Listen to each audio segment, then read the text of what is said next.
కృష్ణప్రియ రాధా గోవిందం విడాకులు తీసుకుంటున్నారని చెప్పి విక్రమ్ రాణిమ్మకు చెప్పాలనుకుంటూ ఉంటాడు.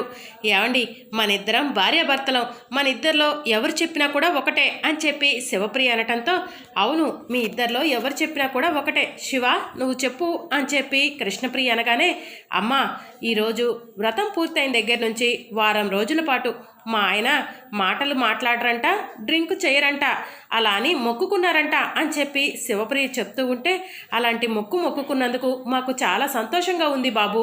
నువ్వు నీ చెడు వ్యసనాలకు దూరంగా ఉంటానంటే మొదటిగా సంతోషపడేది మేమే అని చెప్పి రాణిమ్మ ప్రసాద్ చెప్తూ ఉంటారు. అత్తయ్య గారు, నేను చెప్పాలనుకుంటుంది అది కాదు అని చెప్పి విక్రమ్ అంటాడు. ఇక అదే టైంకి శివప్రియ విక్రమ్ కాలు తొక్కటంతో అబ్బా అని చెప్పి విక్రమ్ కిందకి వంగుతాడు. ఇక దాంతో శివప్రియ కూడా కిందకి వంగి, ఏమండి మా అక్క డబ్బులు రెడీ చేసిందంట అని చెప్పగానే, ఓ డబ్బులు రెడీ చేసిందా, అయితే నేను ఈ రోజు నుంచి నిజంగానే మౌనవ్రతం అని చెప్పి విక్రమ్ అంటూ ఉంటాడు.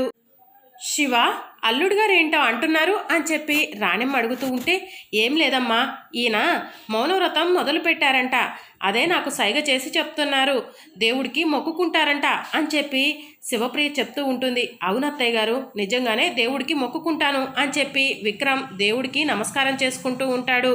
డబ్బులు ఎక్కడ పెట్టారు అని చెప్పి విక్రమ్ శివప్రియని అడుగుతూ ఉంటే, గదిలో పెట్టాము, లోపలికి రండి ఇస్తాను అని చెప్పి శివప్రియ చెప్తుంది. అమ్మా ఆయనకు మంచినీళ్ళు ఇచ్చొస్తాను అని చెప్పి శివప్రియ లోపలికి వెళ్తుంది. శివప్రియ వెనకే విక్రమ్ కూడా వెళ్తాడు. ఏమండి మీరు కూడా దేవుడికి ఏదైనా మొక్కుకుంటారా అని చెప్పి కృష్ణప్రియ అడుగుతూ ఉంటుంది. పక్కనే ఉన్న తార, రాధా దేవుడికి మొక్కడు, వేరే వాళ్ళతోనే మొక్కించుకుంటాడు అని చెప్తూ ఉంటుంది. ఏమండి మీకు కూడా మంచినీళ్ళు తీసుకొస్తాను అని చెప్పి కృష్ణప్రియ కూడా విక్రమ్ శివప్రియలో ఉన్న రూమ్లోకి వెళ్తుంది. వదిన గారు డబ్బులు తీసుకొచ్చారా అని చెప్పి విక్రమ్ అడుగుతూ ఉంటాడు. డబ్బులు తీసుకొచ్చింది, అంతకంటే ముందు మీరు మౌనవ్రతం కదా, మీకు నోరు తీపి చెయ్యాలి అని చెప్పి శివప్రియ అంటూ ఉంటుంది. వదిన గారు తొందరగా డబ్బులు తెచ్చివ్వండి, అసలే నా నేలక తడి చేయమని గొడవ చేస్తుంది అని చెప్పి విక్రమ్ చెప్తూ ఉంటే, మొదట స్వీట్ తిని తరువాత మీరు చెప్పిన పని చేద్దూరులేండి అని చెప్పి శివప్రియ చెప్తూ ఉంటుంది. సరే తొందరగా వెళ్ళి తీపి తీసుకురాపో అని చెప్పి విక్రమ్ అనటంతో శివప్రియ కిచెన్లోకి వెళ్ళి అట్లకాడను ఎర్రగా కాల్చుకొని చేతిలో పంచదార డబ్బా అట్లకాడను తీసుకొని విక్రమ్ దగ్గరకు వస్తుంది. డబ్బులు ఏవి వదిన గారు, ఇవ్వండి ఇవ్వండి అని చెప్పి విక్రమ్ అడుగుతూ ఉంటే, ముందు నోరు తీపి చేసుకుందరు, నోరు తెరవండి అని చెప్పి శివప్రియ అడగగానే, పంచదార డబ్బా తెచ్చావా అని చెప్పి విక్రమ్ అడుగుతూ ఉంటాడు. ఇదిగోండి పంచదార డబ్బా అని చెప్పి శివప్రియ చూపిస్తూ ఉంటుంది. సరే నోరు తీపి చెయ్యి అని చెప్పి విక్రమ్ అడగగానే, సరే మీరు కళ్ళు మూసుకోండి అని చెప్పి శివప్రియ అంటుంది. ఇక విక్రమ్ కళ్ళు మూసుకోగానే అట్లకాడని విక్రమ్ నాలుక మీద పెడుతుంది. ఇక నాలుక కాలటంతో విక్రమ్ కెవ్వునరుస్తాడు. ఇక రాణిమ్మ, ప్రసాదు, తార అందరూ కూడా ఏం జరిగిందా అని చెప్పి పరిగెత్తుకుంటూ రూమ్లోకి వస్తారు. ఏం జరిగింది అల్లుడు గారు అని చెప్పి రాణిమ్మ అడుగుతూ ఉంటుంది. ఏం లేదమ్మా, ఆయన మౌనవ్రతం కదా, సంతోషంలో అలా అరిచారు అని చెప్పి శివప్రియ చెప్తూ ఉంటుంది. సంతోషం ఎందుకు బాబు అని చెప్పి రాణిమ్మ అడుగుతూ ఉంటే, వ్రతం మంచిగా జరిగిందని సంతోషం అంటమ్మా అని చెప్పి శివప్రియ చెప్తూ ఉంటుంది. విక్రమ్ మాత్రం నాలుక కాలటం వల్ల సైగలు చేస్తూ ఉంటాడు. ఆ సైగలను చూసిన తారా శిఖర ఇద్దరు కూడా అతను వేరేలా సైగలు చేస్తున్నాడే అని చెప్పి అంటూ ఉంటారు. వేరేలా ఏం సైగలు చేయట్లేదు, వ్రతం చాలా సంతోషంగా జరిగినందుకు, ఆయన మౌనవ్రతం పాటిస్తున్నందుకు సంతోషపడుతున్నారు, అదే చెప్తున్నారులే, మనం వెళ్దాం పదండి, అమ్మా అత్తయ్య గారికి శిఖరికి అందరికీ స్వీట్స్ ఇవ్వాలి కదా, పదమ్మా అని చెప్పి శివప్రియ అనటంతో ఇక అందరూ కూడా అక్కడి నుంచి వెళ్ళిపోతారు. ఇక అందరూ కూడా కలిసి చాలా సంతోషంగా మాట్లాడుకుంటూ ఉంటారు. సరే అండి వ్రతం పూర్తయింది కదా, నేను కూడా ఆఫీస్కి వెళ్ళాలి అని చెప్పి రాధా గోవిందం చెప్తూ ఉంటాడు. నేను కూడా మీతో పాటే వస్తానండి, వ్రతం పూర్తయిపోయింది కదా అని చెప్పి కృష్ణప్రియ అంటుంది. ఇక రాణిమ్మ రాధా గోవిందం ఇంకా విక్రమ్ చేతులను పట్టుకొని, బాబు మీరు మాకు అల్లుళ్ళు కాదు కొడుకులు, మాకు ఎలాగూ మగపిల్లలు లేరు, మీరే మా కొడుకులు అల్లుళ్ళు కూడా, మాకు దేవుళ్ళు కూడా, మా కూతుర్ల పాలిట మీరే దేవుళ్ళు, మా కూతుళ్ళ కళ్ళల్లో కన్నీటి చుక్క రాకుండా చూసుకునే బాధ్యత మీది, మీరందరూ సంతోషంగా ఉండాలనే నేను ఈ వ్రతం జరిపించాను బాబు అని చెప్పి రాణిమ్మ కళ్ళ వెంట నీళ్లు పెట్టుకుంటుంది.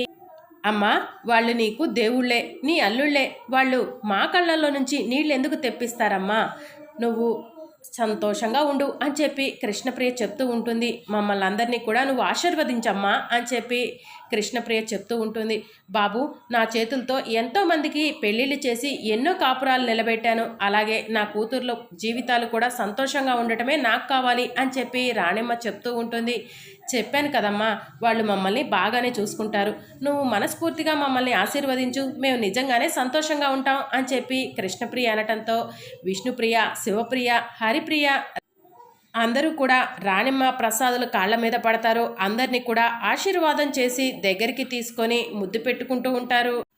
సరే అమ్మా, మేము వెళ్ళొస్తాము అని చెప్పి కృష్ణప్రియ, రాధా గోవిందం వెళ్ళిపోతారు. ఇక తరువాత తార, శిఖర, విష్ణుప్రియ కూడా వెళ్ళిపోతారు. ఇక రాణిమ్మ వాళ్ళు చాలా సంతోషపడుతూ ఉంటారు. మరోవైపు రాధా గోవిందం ఆఫీస్ వర్క్ని తన బెడ్రూమ్లో కూర్చొని చేసుకుంటూ ఉంటాడు. అప్పుడు కృష్ణప్రియ రాణిమ్మ అన్న మాటలను గుర్తు తెచ్చుకొని ఆలోచిస్తూ ఉంటుంది. ఇక కృష్ణప్రియ రాధా గోవిందం కాళ్ళ దగ్గర కూర్చొని, ఏమండి, నేను ఎప్పుడు కూడా మిమ్మల్ని ఇబ్బంది పెట్టలేదు. మిమ్మల్ని నిజంగానే మనస్ఫూర్తిగా ప్రేమించి పెళ్లి చేసుకోవాలనుకున్నాను. నేను చేసింది తప్పైతే కాదు కదా. ప్లీజ్ అండి, మన ఇద్దరికి మధ్య విడాకులనే గొడవే వద్దండి. ప్లీజ్, నేను చెప్పిన మాట వినండి అని చెప్పి కృష్ణప్రియ రాధా గోవిందాన్ని బ్రతిమలాడుతూ ఉంటుంది. 100 సంవత్సరాలు మీతో సంతోషంగా కలిసి జీవించాలనుకుంటున్నానండి అని చెప్పి కృష్ణప్రియ చెప్తూ ఉంటే, లేట్ అయిపోయింది కృష్ణ, నిద్ర వస్తుంది, రేపు ఉదయం కోర్టుకు వెళ్ళాలి, తొందరగా పడుకో అని చెప్పి రాధా గోవిందం అంటాడు. ఇక కృష్ణప్రియ ఏడ్చుకుంటూ అలానే నిద్రపోతూ ఉంటుంది.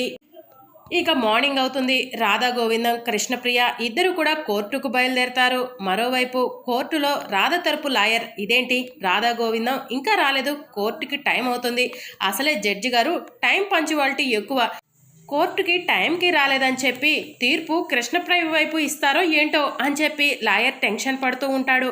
మరోవైపు రాధా గోవిందం, కృష్ణప్రియ కారులో కోర్టుకు బయలుదేరతారు. కృష్ణప్రియ ఆలోచిస్తూ ఉంటుంది. ఏంటి లాయర్ గారు, మీ గొంతు మోగబోయింది, కోర్టులో ఎలా వాదించాలి ఏంటి అని ఇక్కడ బట్టి పడుతున్నారా ఏంటి అని చెప్పి రాధా గోవిందం అడుగుతూ ఉంటాడు. ఎందుకండి ఈ కోర్టులు, ఈ గొడవలు అవసరమా? మనిద్దరం కలిసి ఉంటే అంతే మంచిది కదా అని చెప్పి కృష్ణప్రియ అంటూ ఉంటుంది. ఇక అలా కృష్ణప్రియ, రాధ ఇద్దరు కూడా మాట్లాడుకుంటూ వెళ్తూ ఉంటారు. కొంచెం దూరం వెళ్ళిన తర్వాత రాధ సడన్గా కార్ ఆఫ్ చేసి కార్ దిగమని చెప్తూ ఉంటాడు. ఎందుకండి అని చెప్పి కృష్ణప్రియ అడుగుతూ ఉంటే, లాస్ట్ టైం కోర్టు హీరింగ్లో జడ్జి గారు ఏం చెప్పారు, ఒకే ఇంట్లో కలిసి ఉంటున్నారు, ఒకే కారులో కోర్టుకు వచ్చారు, మరి మీకు విడాకులు ఎందుకని అడిగారు కదా, ఇప్పుడు కూడా అదే మాట రాకూడదని నిన్ను దారిలోనే వదిలిపెట్టి వెళ్తున్నా అని చెప్పి రాధా గోవిందం చెప్తూ ఉంటాడు. సరే అండి, మరి నేను అపరిచిత వ్యక్తిని అనుకొని నాకు అక్కడి వరకు లిఫ్ట్ ఇవ్వరాదండి అని చెప్పి కృష్ణప్రియ అడుగుతూ ఉంటే, నేను అపరిచిత వ్యక్తులకు లిఫ్ట్ ఇవ్వను అని చెప్పి రాధా గోవిందం చెప్తూ ఉంటాడు. అయితే మరి డబ్బులు ఇస్తాను, నన్ను అక్కడ దించుతారా అని చెప్పి రాధా గోవిందాన్ని కృష్ణప్రియ అడుగుతూ ఉంటే, నేనేమైనా నీ డ్రైవర్ని అనుకుంటున్నావా, లేకపోతే ఇదేమైనా క్యాబ్ అనుకుంటున్నావా, నీ ఇష్టం వచ్చినట్టురా, నేను వెళ్ళిపోతున్నా అని చెప్పి రాధా గోవిందం కృష్ణప్రియను నడి రోడ్డు మీద వదిలేసి వెళ్ళిపోతాడు. ఇక కోర్టులో లాయర్ రాధా గోవిందం కోసం ఎదురు చూస్తూ ఉంటాడు. రాధా గోవిందాన్ని చూసి, టైంకి వచ్చారు, చాలా సంతోషం, అవును మీరొక్కరే వచ్చారు, మీ భార్యని తీసుకురాలేదేంటి అని చెప్పి లాయర్ అడుగుతూ ఉంటే, లాస్ట్ టైం కోర్టులో జడ్జి గారు భార్యాభర్తలు ఇద్దరు కలిసి ఉంటూ విడాకులేంటని అడిగారు కదా, అందుకే దారి మధ్యలోనే నా భార్యను దించొచ్చాను అని చెప్పి రాధా గోవిందం చెప్తూ ఉంటే లాయర్ సంతోషపడుతూ ఉంటాడు. మరి అప్కమింగ్ ఎపిసోడ్లో ఏం జరుగుతుందో తెలుసుకోవాలనుకుంటున్నారా? అయితే ఛానల్ను సబ్స్క్రైబ్ చేసుకొని సపోర్ట్ చేయడం మర్చిపోకండి. Thank you for watching. Bye bye.